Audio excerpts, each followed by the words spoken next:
नमस्कार, आप देख रहे हैं न्यूज 18 राजस्थान। आपके साथ मैं हूं आसिफ खान। पंचायती राज चुनाव की मतगणना कल हुई और 4 चरणों में मतदान हुआ। काउंटिंग की तैयारी पूरी हो चुकी है। 9 बजे से मतगणना शुरू होगी।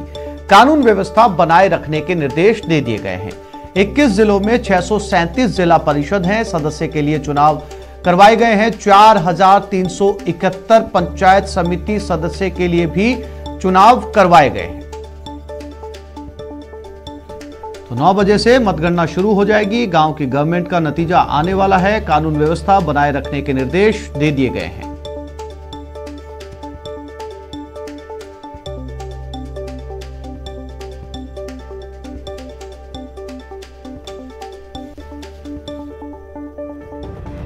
और डूंगरपुर में बाड़ेबंदी शुरू कर दी गई है। पंचायत चुनाव के उम्मीदवारों की यह बाड़ेबंदी है। माउंट आबू में कांग्रेस उम्मीदवारों की बाड़ेबंदी की गई। बीजेपी, बीटीपी गुजरात ले गई है अपने उम्मीदवारों को। तीनों पार्टियों को खरीद फरोख्त का डर है।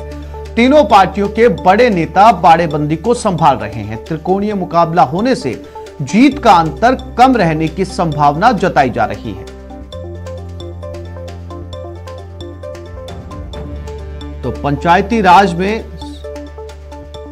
भी अब बाड़ेबंदी का दौर शुरू हो चुका है। विधायकों से लेकर बाड़ेबंदी की लहर जो है वो पंचायती राज तक पहुंच गई है। सभी कैंडिडेट्स को बाड़ेबंदी के तहत लिया गया है। डूंगरपुर में भी बाड़ेबंदी शुरू कर दी गई है। तीनों पार्टियों को यह लगता है कि कड़ा मुकाबला होने की वजह से कांग्रेस ने भी दूसरी तरफ उम्मीदवारों की बाड़ेबंदी शुरू कर दी है और बीजेपी, बीटीपी अपने उम्मीदवारों को गुजरात ले गई है।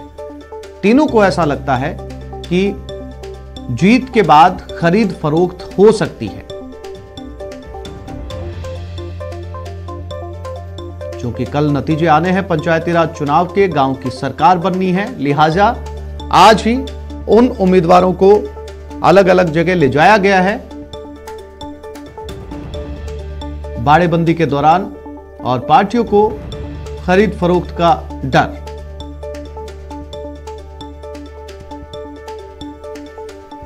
और डूंगरपुर से जयेश पवार संवाददाता हमारे साथ जुड़ गए। जयेश, सारी पार्टियां बाड़ेबंदी कर रही हैं, कितने लोगों को इधर उधर ले जाया गया है? इस बार जो पंचायत राज चुनाव है इसमें त्रिकोणीय मुकाबला है। पहली बार, हर बार बीजेपी और कांग्रेस के बीच सीधी टक्कर होती है, लेकिन इस बार भारतीय ट्राइबल पार्टी भी चुनावी मैदान में उतरी है, जिसको लेकर के मुकाबला जो है वो त्रिकोणीय हो गया है। इसको तीनों पार्टियों ने अपने अपने जो उम्मीदवार है, करीब 198 पंचायत समिति के जो पद है, पंचायत समिति सीटें उसके उम्मीदवार और 27 जिला परिषद की सीटों के जो उम्मीदवार है, उनको लेकर के तीनों पार्टियों ने खरीद फरोख्त के डर से अपने सारे उम्मीदवार जो है वो बाड़ेबंदी में ले लिए हैं। बीटीपी और भारतीय जनता पार्टी की बात करें तो गुजरात की ओर ले जाने की बात बताई जा रही है उनके जो भी उम्मीदवार है। वहीं कांग्रेस के जो उम्मीदवार है वो माउंट आबू में शिफ्ट किए गए हैं। तीनों पार्टियों के जो बड़े नेता है वो इनको मॉनिटर कर रहे हैं, पूरी बाड़ेबंदी को। किसी भी प्रत्याशी को किसी से बात नहीं करने दी जा रही है और यही जो है कि डर है इनको कि कहीं इनकी खरीद फरोख्त नहीं हो जाए। आशीष जी जयेश, जानकारी के लिए आपका धन्यवाद। तो कांग्रेस की कैंडिडेट माउंट आबू में है, बीजेपी के गुजरात जा चुके हैं, साथ ही साथ बीटीपी भारतीय ट्राइबल पार्टी भी इस बार चुनाव के अंदर दोनों मुख्य पार्टियों को कड़ी टक्कर दे रही है। लिहाजा मुकाबला त्रिकोणीय है और इस त्रिकोणीय मुकाबले में सबसे ज्यादा डर खरीद फरोख्त का है। लिहाजा तीनों पार्टियों ने अपने अपनी कैंडिडेट को चुनाव के नतीजे आने से पहले बाड़ेबंदी के तहत ले लिया है।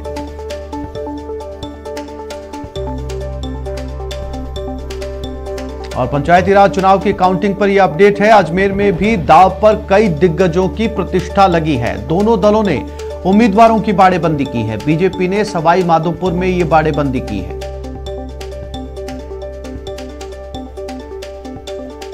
तो डूंगरपुर के बाद पंचायती राज चुनाव की काउंटिंग में अजमेर में भी कई दिग्गजों की प्रतिष्ठा दांव पर लगी है। दोनों दलों ने अपने उम्मीदवारों की बाड़ेबंदी शुरू कर दी है। बीजेपी अपने कैंडिडेट्स को लेकर सवाई माधोपुर पहुंची है, जहां उनकी बाड़ेबंदी की गई है। तो अब पंचायती राज चुनाव से भी बाड़ेबंदी की खबरें सामने आने लगी हैं। अभिजीत दवे अजमेर से हमारे साथ जुड़ गए, उनके साथ बात करते हैं। अभिजीत, डूंगरपुर में जो बीजेपी के कैंडिडेट्स हैं उन्हें गुजरात ले जाने की खबर सामने आ रही है, अजमेर से जो है वो सवाई माधोपुर की खबर आ रही है।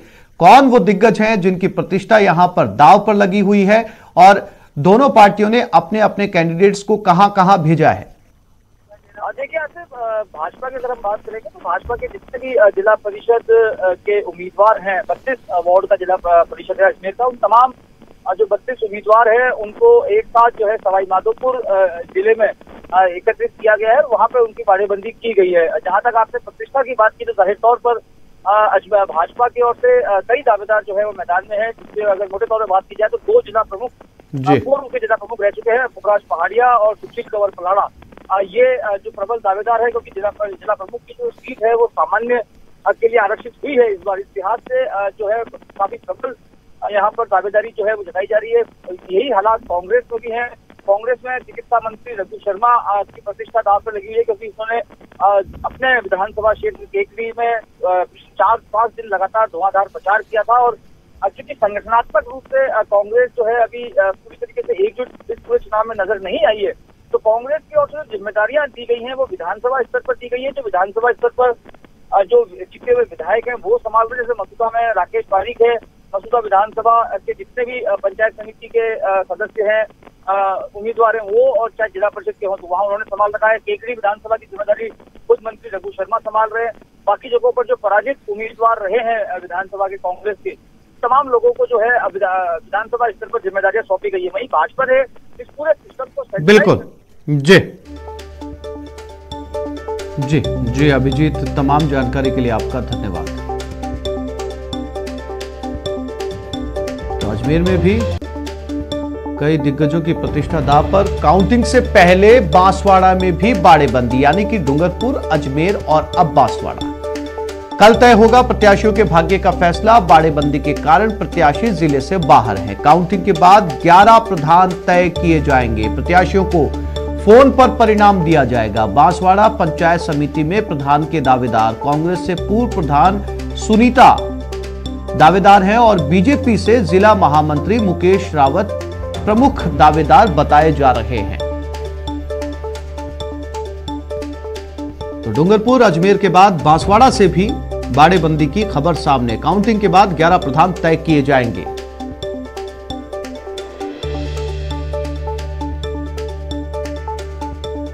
और बांसवाड़ा के बाद अब झालावाड़ से भी बड़ी खबर। पंचायती राज चुनाव 2020 बाड़ेबंदी में कांग्रेस बीजेपी के प्रत्याशी पहुंच चुके हैं।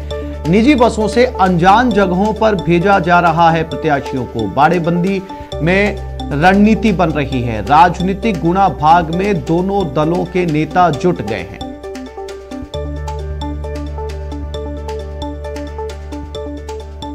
तो झालावाड़ में भी बाड़ेबंदी की कवायद शुरू हो चुकी है। दोनों ही दल अपने अपने कैंडिडेट्स को अनजान जगहों पर जानकारी नहीं देना चाह रहे और अनजान जगहों पर भेजना शुरू कर दिया है।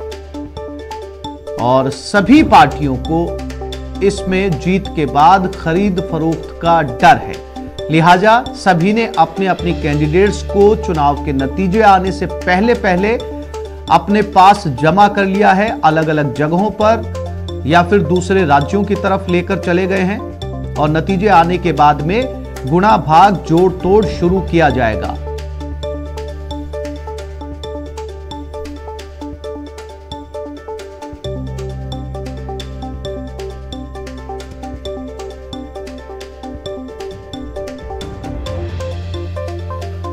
और इसी खबर पर उदयपुर से कपिल श्रीमाली हमारे साथ लाइव जुड़ गए, उनके साथ बात करते हैं। कपिल, बांसवाड़ा, डूंगरपुर, अजमेर और झालावाड़ सभी जगहों से बाड़ेबंदी की खबरें आनी शुरू हो गई हैं। कमोबेश यही स्थिति उदयपुर की भी है।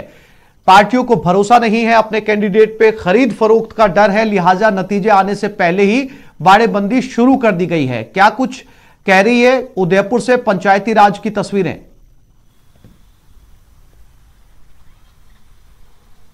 हाँ जी बिल्कुल, देखिए उदयपुर में भी इसी तरह की तस्वीरें हैं। उदयपुर में कल कुल 20 पंचायत समितियों के लिए मतगणना की प्रक्रिया होगी। 43 जिला परिषद सदस्य और 364 पंचायत समिति सदस्यों के भाग्य का फैसला कल होगा। 4 चरणों में ये मतदान हुआ और उदयपुर में मुख्य रूप से अगर हम भारतीय जनता पार्टी की बात करें तो जैसे जैसे चरणों में मतदान संपन्न होता गया, जिन पंचायत समितियों में मतदान पूर्ण हुआ, वहां के जो इनके प्रत्याशी थे, भारतीय जनता पार्टी ने उनकी उसी समय से बाड़ाबंदी शुरू कर दी थी। और अब जब मतदान सभी पंचायत समितियों में पूरा हो चुका है तो सभी जगह के जो प्रत्याशी हैं वो इस समय बाड़ेबंदी में सभी पंचायत समितियों के प्रत्याशियों को अलग अलग जगह पर रखा गया है और चुनिंदा नेताओं को तय किया गया है जिन्हें बाड़ेबंदी की जिम्मेदारियां दी गई है। जिला परिषद सदस्यों की भी बाड़ेबंदी कर दी गई है और अब ये बताया जा रहा है कि आज देर शाम तक उदयपुर के समीप सभी प्रत्याशियों को लेकर आया जाएगा और कल जब चुनाव परिणाम घोषित होंगे तो उन्हें मतगणना स्थल पर लाकर शपथ दिलाई जाएगी और एक बार फिर वहीं से बाड़ेबंदी में उन्हें ले जाया जाएगा।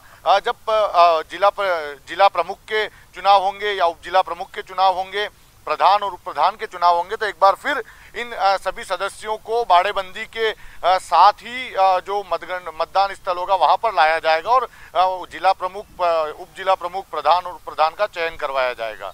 जी बिल्कुल, कपिल हमारे साथ बने हुए हैं। सतवीर सिंह बीकानेर से हमारे साथ जुड़ गए, उनके पास चलते हैं। सतवीर, बाड़ेबंदी बीकानेर में भी शुरू हो चुकी है, चुनाव के नतीजे कल आने वाले हैं। जी बिल्कुल, अगर बात कर ले, क्योंकि कल जिस तरह से मतगणना होने वाली है पॉलिटेक्निकल कॉलेज के अंदर सुबह 9 बजे से मतगणना की जो प्रक्रिया है वो शुरू हो जाएगी, लेकिन यहाँ की अगर बात कर ले तो यहाँ का जो गणित है वो कुछ अलग नजर आ रहा है, क्योंकि यहाँ पर जो प्रतिष्ठा है वो दांव पर लगी हुई है।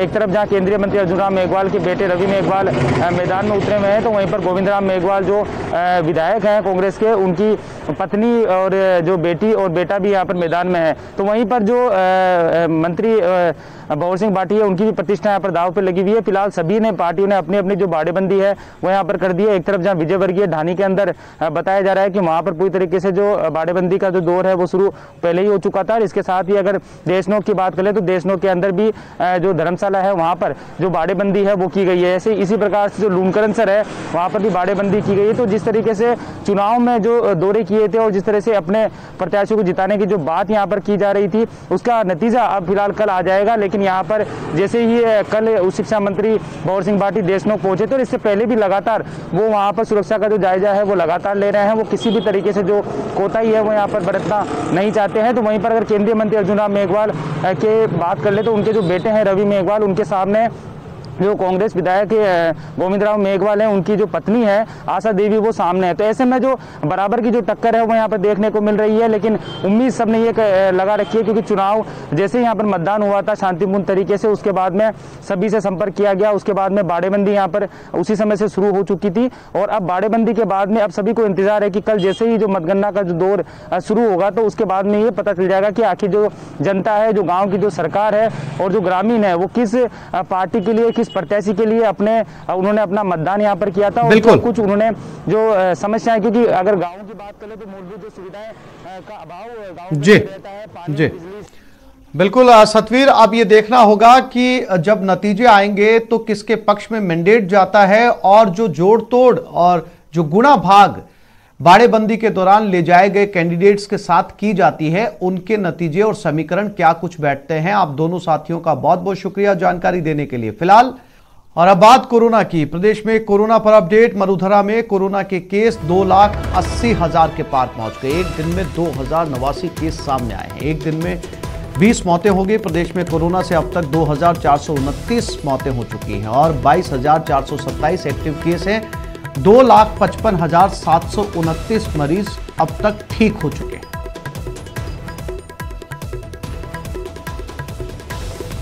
कोरोना का कहर लगातार बढ़ता हुआ थमने का नाम नहीं ले रहा।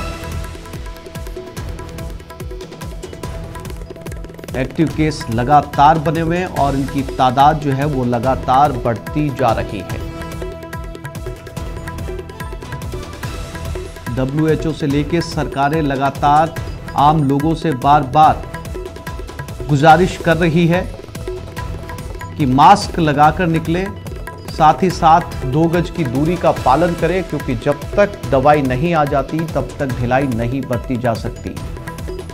वैक्सीन आने का काउंटडाउन हालांकि शुरू हो चुका है, लेकिन उसे कब मंजूरी मिलती है, कब आम लोगों को दी जाती है, इसमें एक अच्छा खासा वक्त लगेगा। लिहाजा अभी भी आम लोगों को संभलकर चलने की बहुत जरूरत है।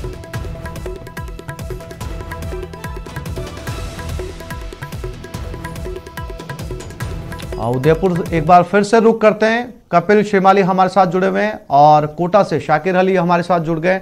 शाकिर, कोटा में केसेस जो हैं वो आंकड़े वही बने हुए हैं, कमी आई है या फिर जो है वो बढ़ते हुए नजर आ रहे हैं?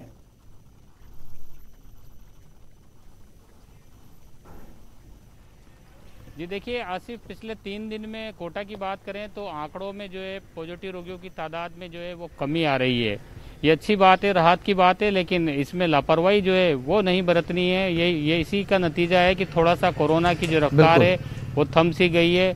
कहीं ना कहीं जो चेन तोड़ने में कुछ इलाकों में चिकित्सा विभाग को कामयाबी मिल गई है, लेकिन इन सब के बावजूद लगातार जिस तरह से पुलिस की सख्ती जारी है, चिकित्सा विभाग की टीमों की ओर से लगातार सर्वे करके जो है पॉजिटिव रोगियों को समय पर ही जो है अस्पताल तक पहुंचाया जा रहा है, तो ये तमाम जो पहलू हैं उनके नतीजे भी सार्थक आ रहे हैं। लेकिन इन सब के बीच में सबसे बड़ा जिस तरह से गाइडलाइन की पालना जो करनी है वो मुस्तैदी से पालना हो, इस पर अभी भी ध्यान देने की जरूरत है, क्योंकि कई जगहों पर अभी भी लापरवाहियां सामने आ रही है। उसी का नतीजा है कि पिछले 24 घंटे में 101 मरीज और पॉजिटिव सामने आए हैं और 3 लोगों की मौत भी हो गई है।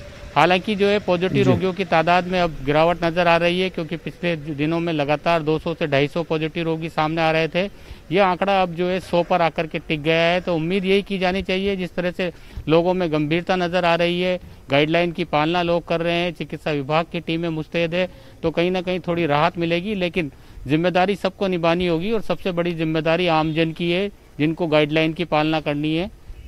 जी आसिफ। बिल्कुल कपिल, जैसा कि शाकिर ने बताया कि कहीं ना कहीं चेन जो है वो टूट रही है। अगर इसी तरीके से आम लोगों में अवेयरनेस आई, लोग संभल कर चले, तो ये तस्वीर आम हो सकती है। वैक्सीन आने से पहले भी काफी हद तक संभला जा सकता है। क्या कह रहा है उदयपुर कोरोना के मामले में?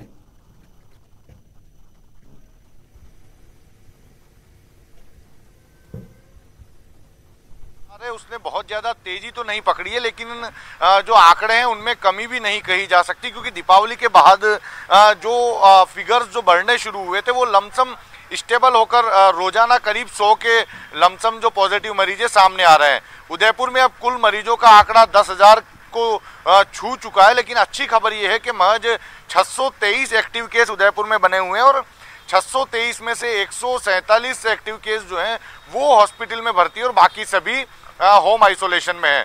आज उदयपुर जिला प्रशासन ने और ज्यादा सख्ती बरतना शुरू किया है। कुल 64 ऐसे गली मोहल्लों को चिन्हित किया गया है जहां पर पिछले आने वाले कुछ दिनों में बहुत ज्यादा सख्ती बरती जा सकती है, क्योंकि वो ऐसे इलाके हैं जहां पर उदयपुर के 80% एक्टिव केस जो हैं वो उन्हीं क्षेत्र से संबंध रखते हैं।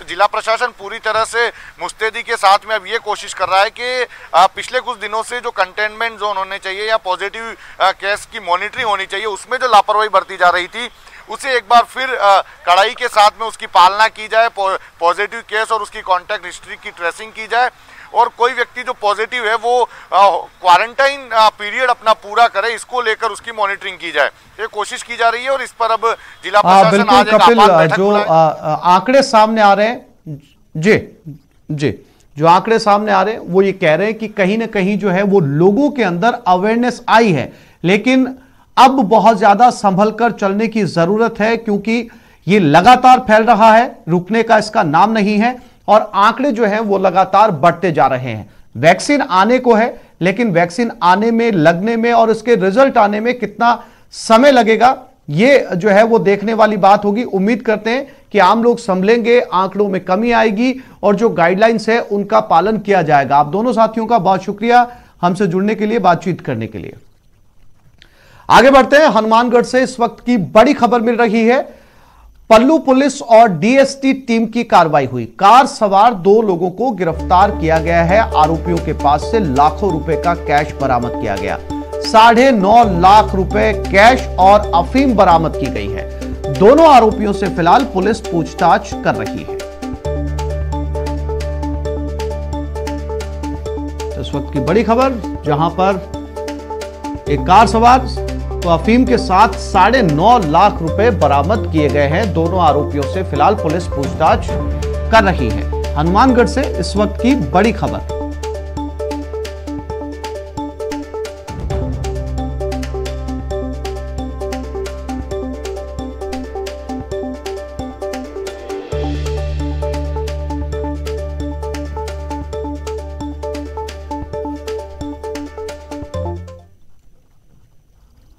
कहते हैं जोड़ियां ऊपर वाला बनाता है। तारीख, वक्त और जगह सब कुछ पहले से तय होता है, तो फिर भला उस बंधन में बाधा कैसे आ सकती है। ऐसी ही 7 फेरों का बंधन देखने को मिला बारां जिले के केलवाड़ा में, जहां शादी के दिन ही कोरोना पॉजिटिव आई दुल्हन ने सभी बाधाओं को पार करके शादी के अपने सपने को साकार किया। घर में सजा था मंडप, लेकिन दुल्हन निकली कोरोना पॉजिटिव। पीपीई किट पहनकर कोविड सेंटर में लिए 7 फेरे। रिश्ता तय हो चुका था, तारीख और वक्त भी मुकर्रर किया जा चुका था, लेकिन शादी से ठीक पहले दुल्हन की रिपोर्ट कोरोना पॉजिटिव आ गई। जी हां, ये कहानी बारां जिले की है। दुल्हन के कोरोना पॉजिटिव होने के बावजूद दोनों शादी के लिए राजी भी हुए, मंत्रोच्चार भी हुआ, यानी तय तारीख और वक्त पर शादी के 7 फेरे भी मुकम्मल हुए। एक अनोखी शादी जिसमें कोरोना पॉजिटिव दुल्हन ने पीपीई किट पहन रखी है। पीपीई किट में ही दूल्हा और इसी रूप में पंडित जी मंत्रोच्चार कर रहे हैं। केलवाड़ा के छतरगंज गांव की रहने वाली लड़की की 2 दिन बाद शादी होनी थी। इसी बीच उसकी और उसकी मां की तबीयत बिगड़ गई। दोनों ने कोरोना टेस्ट कराया। उसके बाद परिवार सामान्य रूप से शादी की तैयारियों में जुट गया। आखिरी वक्त में फेरों के कुछ ही घंटे पहले मां बेटी की कोरोना रिपोर्ट पॉजिटिव निकली। बावजूद इसके कोविड सेंटर में ही मंडप सजाया गया। दूल्हा दुल्हन, उनके माता पिता, पंडित ने पीपीई किट पहनकर मंडप में रस्में पूरी कराई। विधिवत मंत्रोच्चार के बीच दूल्हा दुल्हन ने पीपीई किट पहनकर एक दूसरे के गले में माला पहनाकर 7 फेरे लिए। न्यूज़ 18 राजस्थान के लिए बारां से विपिन की रिपोर्ट। प्रदेश में मौसम में बदलाव देखने को मिल रहा है। आज कई जगहों पर कोहरा देखने को मिला, जिससे यातायात पर काफी असर पड़ा। वहीं कोहरे की वजह से मरुधरा में भी ठंड बढ़ गई है।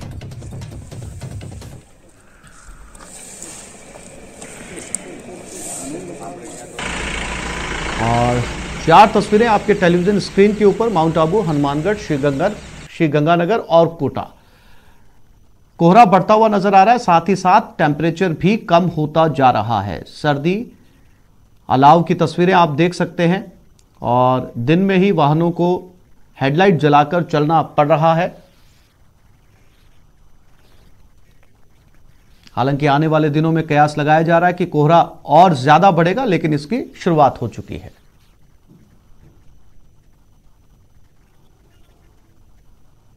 तो इस बुलेटिन में फिलहाल इतना ही। नमस्कार।